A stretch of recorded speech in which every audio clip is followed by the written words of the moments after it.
Hello everyone, welcome back to Project Rein's second episode of the Mental Model series, and today we're going to be discussing the Circle of Competence. Let's get right into it. So, what is a Circle of Competence?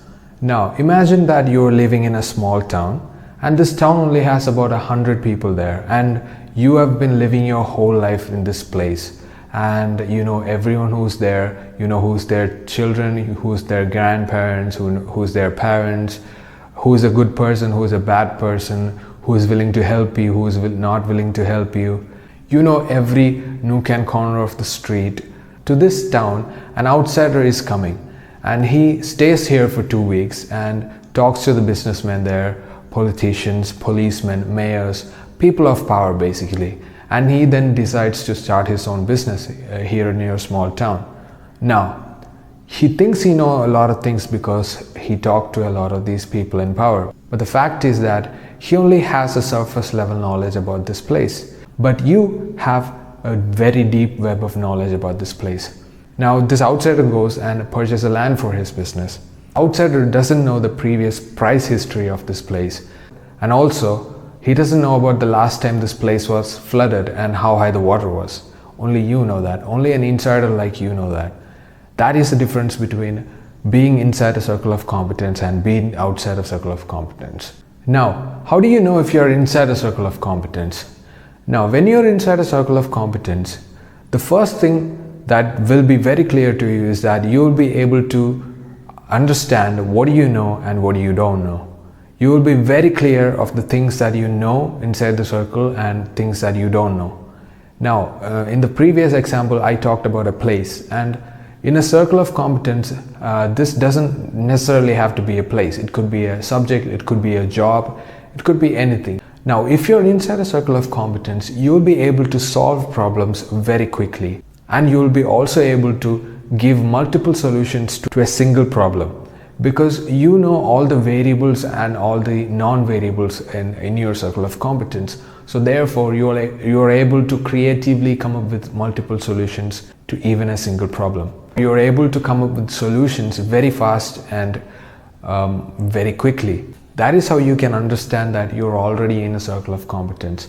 Maybe some of your peers might not be able to come up with faster solutions, which works most of the time.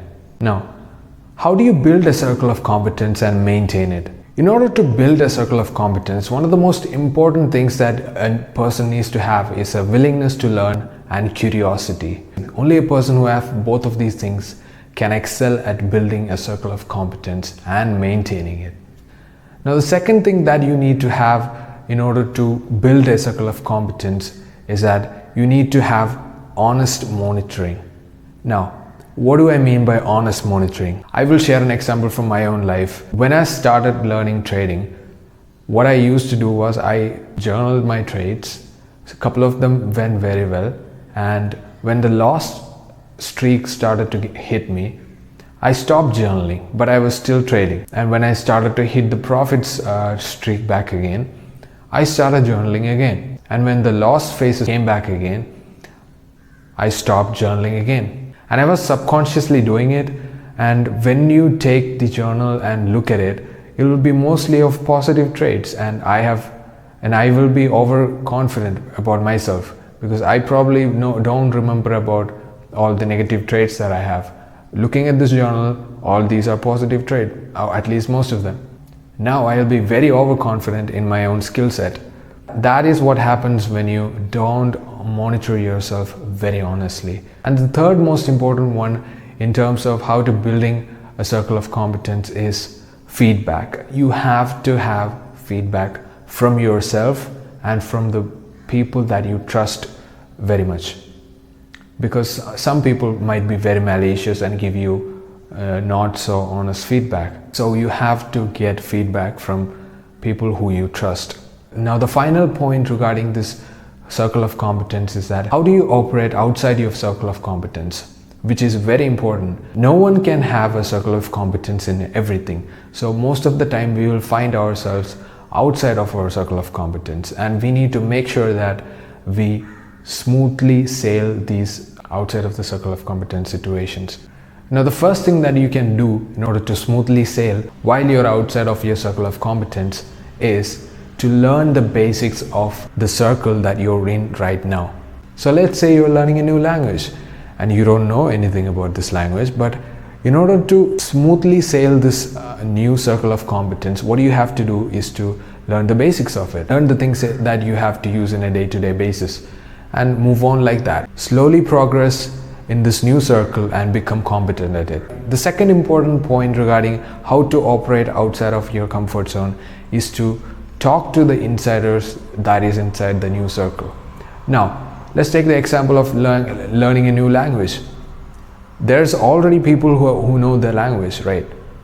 Talk to them, understand what are the basics of this new language, and try to have a conversation with them and learn as much as you can from them. Always make sure that you need to question them the right way so that they don't just give you a fish for the questions that you ask. Let them teach you how to fish so that you can become competent in this new circle very quickly. Now, what happens if there's no one to teach you and there's no basics that you can learn? What you can do is to learn all the basic mental models so that you can have all the tools that you need in order to encounter almost any situations that you're going to be facing. That is one of the reasons why I'm doing this series for mental models, in order to make you aware of all of these mental models that are out there and add these tools into your thinking and have a wonderful, great and productive life. Thank you so much for watching. I'll see you in the next one.